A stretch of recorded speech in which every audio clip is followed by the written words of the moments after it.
01 53 48 3000. 01 53 48 3000. Vous êtes toujours sur Beurre FM et c'est Confidence jusqu'à 1h. Eh bien, notre invité est arrivé. Voilà, il est arrivé. Il n'est pas dans les locaux de Beurre FM, mais nous l'avons au téléphone. Bonsoir, monsieur Tariq Ramadan. Bonsoir. Bonsoir, soyez le bienvenu. Et tout d'abord, permettez-moi de vous remercier d'avoir accepté notre invitation ce soir. Voilà, et puis c'est aussi à la demande de nombreux auditeurs de Beurre FM. Qui vous aiment beaucoup, quoi. Voilà, tout simplement. Et je pense que vous leur rendez bien. Voilà. Merci beaucoup. Merci de cette invitation. Je vous en prie, Saha Ramdanek, Saha Ftorek. Merci beaucoup. Que Dieu accepte notre jeûne à vous et à tous les auditeurs. Merci beaucoup, Inch'Allah. Alors, moi, je voulais ce soir vous avoir en ligne, monsieur Tariq Ramadan, pour vous poser deux questions. Il n'y a pas des masses, deux questions. On ne va pas vous retenir trop longtemps parce que je sais que votre temps est compté. Eh bien, nous avons deux questions récurrentes qui reviennent régulièrement ces derniers temps. Alors donc, c'est vrai que nous avons eu la semaine dernière un thème d'émission de Confidence sur le don d'organes. Voilà. Donc, nous avons beaucoup parlé. On a une personne qui est peut-être à l'écoute ce soir, je ne sais pas, le docteur Wali Nassera, qui est responsable de la transplantation rénale à l'hôpital Tenon à Paris, dans le 20e arrondissement, qui nous a alarmé, son intervention, nous disant que chez les Maghrébins, alors elle insistait sur les Maghrébins, alors moi j'ai inclus les musulmans bien entendu, les Maghrébins et les Africains ne sont pas donneurs, ils ne donnent pas leurs organes, par contre ils sont receveurs. Alors moi j'ai trouvé ça injuste. Je ne sais pas ce que vous en pensez. Alors moi, je voudrais savoir qu'est-ce que prévoient justement les textes islamiques concernant cet épineux, disons, sujet, concernant les dons d'organes. Éclairez-nous de vos lumières, monsieur Tariq Ramadan. Écoutez, simplement, c'est un problème qu'on a dans beaucoup de pays en Occident. Problème de compréhension chez les musulmans, parce qu'effectivement, quand ils sont dans une situation de besoin, eh bien, ils reçoivent les organes volontiers, mais ils ne sont pas ni suffisamment conscients des préceptes islamiques en la matière, ni actifs dans le sens du don des organes ou de simplement le stipuler. Alors on a dans un certain nombre de pays le fait que ce soit automatique, comme aux États-Unis, d'autres pays en Europe, c'est automatique sauf positionnement opposé de la personne. Et puis les musulmans, eux, ne manifestent pas de volonté particulière. Alors il faut le dire et il faut le répéter.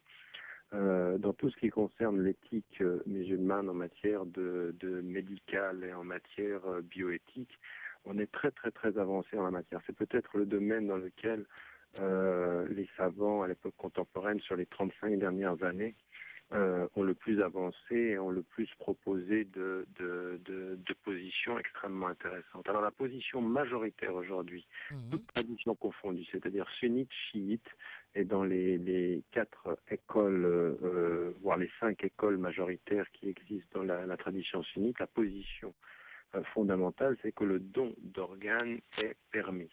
Il est permis du vivant au vivant quand la personne qui donne son organe ne met pas sa vie en danger, c'est-à-dire que par exemple quand il s'agit d'un rein et puis que quelqu'un de la famille ou quelqu'un qui n'est pas de la famille, quelqu'un qui est dans une situation de survie aura besoin d'un rein, on peut imaginer bien entendu de pouvoir le donner.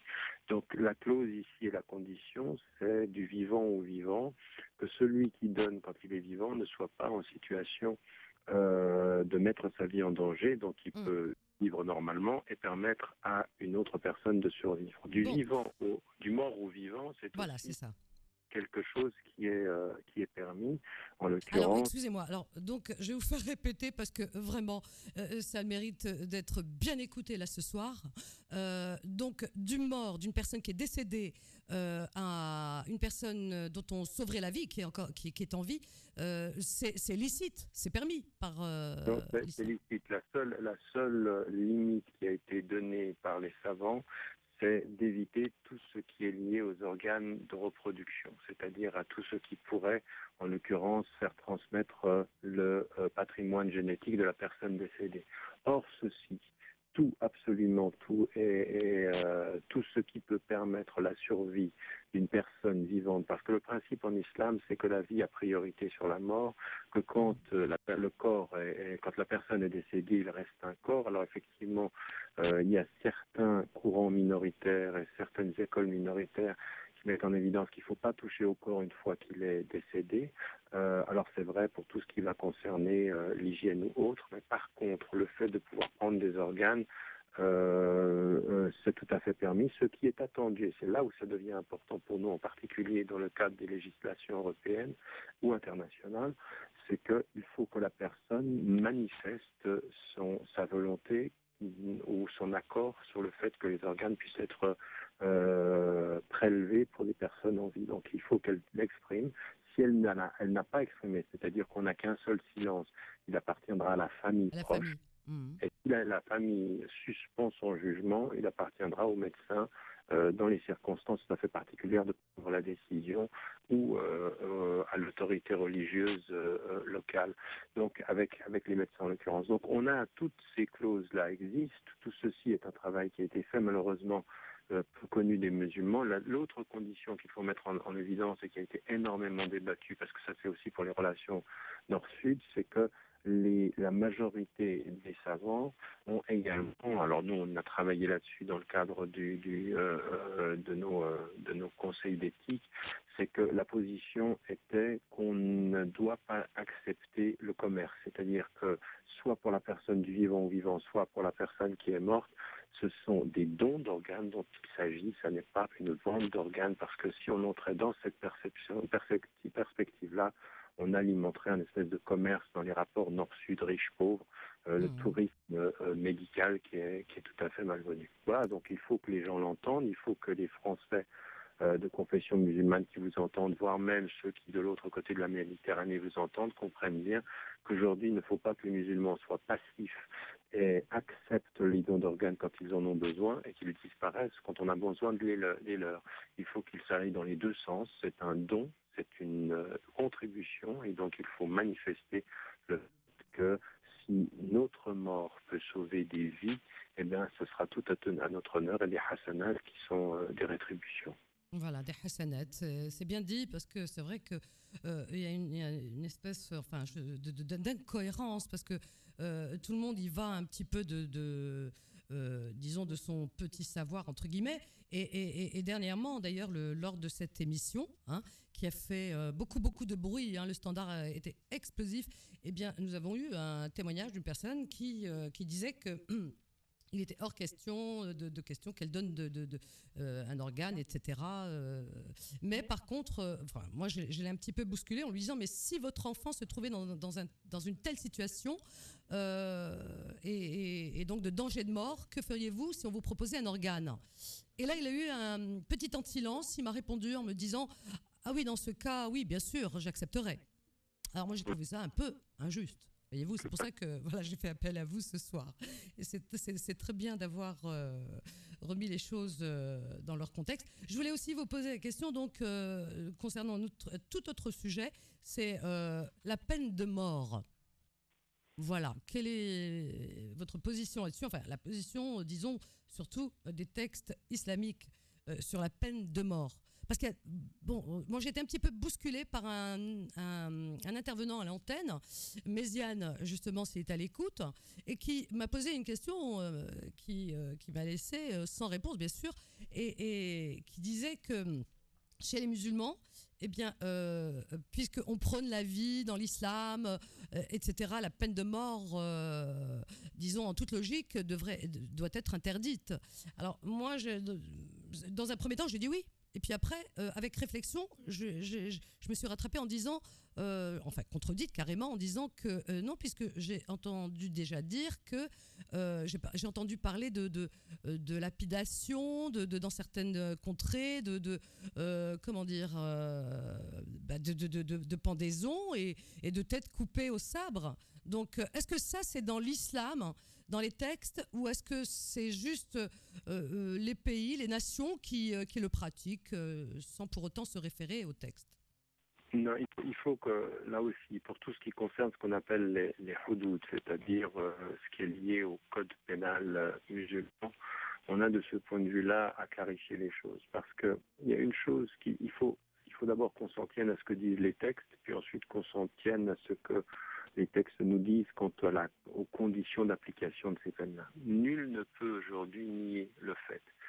Dans le Coran et la tradition prophétique, on va trouver des textes qui confirment le fait que la peine de mort, comme les châtiments corporels, comme d'ailleurs la lapidation, il y a des textes là-dessus. C'est-à-dire que le Coran parle des châtiments corporels et il parle de la peine de mort, et la tradition prophétique parle de la lapidation. Donc il y a des textes qui sont là-dessus. Maintenant, deuxième étape, les textes sont à lire et à interpréter, et ils sont à interpréter dans le contexte de leur révélation, ils sont à interpréter avec les conditions de leur application, et ils sont à interpréter dans un nouveau contexte, est-ce qu'on doit les appliquer ou pas, et comment est-ce qu'on doit les appliquer. Ce travail-là, il a été fait au travers des siècles par des savants, et ils ont mis en évidence la conditionnalité, c'est-à-dire toutes les conditions qu'il faut réunir pour pouvoir appliquer ces peines, parce qu'on ne peut pas prendre le Coran et l'appliquer littéralement, il faut qu'on regarde le contexte dans lequel les choses doivent se passer. Et là, on s'aperçoit que les savants ont très vite mis en évidence que les conditions qui sont stipulées soit dans le Coran, soit dans la tradition prophétique sont tellement élevées que ça rend pratiquement impossible d'appliquer les choses. En particulier, bien entendu, pour la lapidation. Mais c'est vrai aussi que les conditions d'application des châtiments corporels, voire de la peine de mort, sont extrêmement élevées et nécessitent, par exemple, tout simplement en arrière-fond, un système judiciaire qui soit extrêmement transparent, où il n'y a pas de corruption, où les droits des individus soient les mêmes. Et là, de ce point de vue-là, on s'aperçoit aujourd'hui que les systèmes judiciaires, que les applications, qu'on a des justices qui sont à deux vitesses. Il y a une justice souvent pour les riches et une justice pour les pauvres. Quand par exemple on est aux États-Unis, dans un des pays les plus industrialisés et nous dit-on une des démocraties les plus avancées du monde, quand vous êtes un Africain, un noir africain, un américain, comme on les appelle, African American, c'est-à-dire qui a une origine africaine mais qui a un statut de citoyen américain, eh bien vous êtes 5 fois plus exposé à la peine de mort qu'un blanc. Pourquoi? D'abord parce que vous êtes noir et qu'il y a une stigmatisation. Deuxièmement, parce que vous êtes souvent plus pauvre. Et troisièmement, parce que vous avez des avocats qui vont vous défendre. Donc on s'aperçoit d'un système en arrière-fond qui est tellement injuste que, par exemple, être littéralement pour la peine de mort, ce serait cautionner un système injuste. Et c'est là où il faut que les musulmans puissent dire deux choses. Certes, les textes parlent de ceci. Maintenant, les conditions d'application sont telles qu'il faut aujourd'hui qu'on prenne une position qui soit une position de justice, pas une position de littéraliste qui va induire une injustice sur le terrain. Raison pour laquelle, moi, les gens n'avaient pas compris ma position à l'époque, mais c'est au nom des textes et des conditions qui sont émises sur les textes que je demandais, pour ce qui me concerne, qu'on cesse toutes les applications. Vous parlez de moratoire, c'est ça?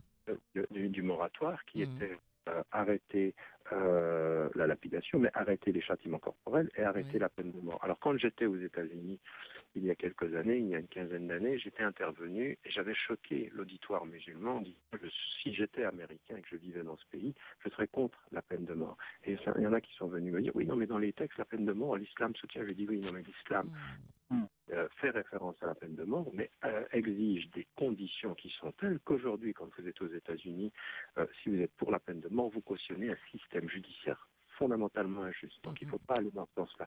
Donc aujourd'hui, ça c'est une position. Maintenant, si vous regardez l'avis majoritaire des savants, majoritairement, vous aurez une position qui est de dire la peine de mort est une référence islamique, c'est-à-dire que l'islam la défend, comme les châtiments corporels, comme la lapidation. Ça, c'est la position majoritaire. Et ajouté à ceci, les savants vont dire, mais les conditions d'application sont telles qu'on doit faire très très très attention à leur application. Ils diront ceci surtout sur la lapidation, mais sur la peine de mort, la majorité des savants soutiennent aujourd'hui la question de la peine de mort. Dernier élément qu'il faut ajouter, c'est qu'effectivement ils le soutiennent parce que, en l'occurrence, ils soutiennent assez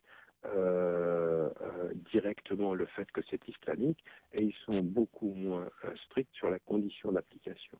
Mais il faut ajouter simplement une chose, c'est qu'on a vu récemment la Turquie dans la discussion qu'elle avait comme pays majoritairement musulman avec l'Union européenne, partir du principe que dans leur constitution, ils abolissaient la peine de mort. Donc on voit que dans la pensée musulmane, il y a des avantages. Alors certains vont dire c'est uniquement pour rentrer dans l'Union européenne, d'autres vont dire non, c'est parce que aussi les conditions d'application sont telles qu'on n'est pas dans des systèmes transparents, on n'est pas dans ces systèmes justes. Et j'ai même été moi-même appelé à la suite du moratoire que j'avais lancé pour venir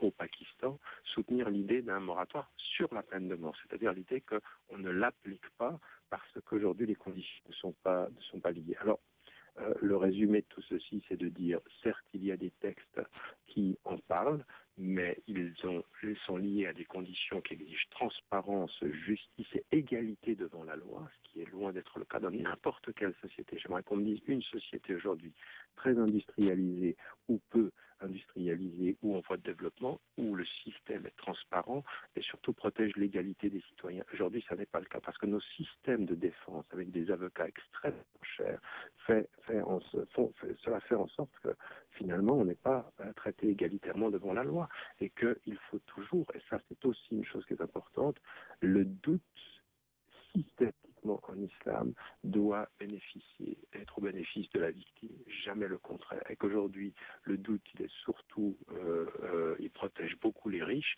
il protège beaucoup ceux qui ont de l'argent, les princes, les rois, les présidents qui, eux, ont les moyens de protéger, et pas les pauvres.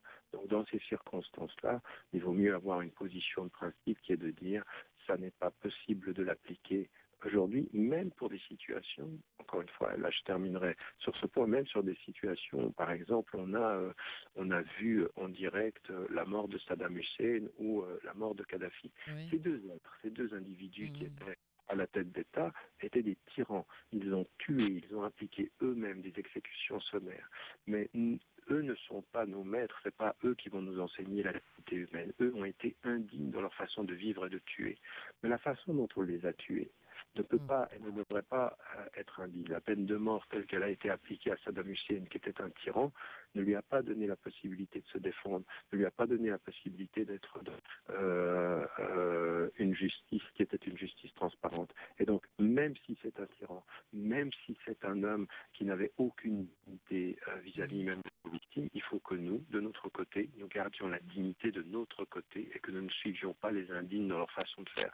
Même avec Kadhafi. Kadhafi, je l'ai critiqué pendant des années et il devait être critiqué parce que c'était un tyran. La façon dont il a été lynché en disant ça peut être islamique, ça c'était tout à fait contre les principes de l'islam. Autant il fallait le juger pour ce qu'il avait fait, mais on ne pouvait pas le tuer de la manière dont on l'a fait. Voilà un tout petit peu l'horizon dans lequel on doit peut-être considérer la question de la peine de mort avec les différentes opinions.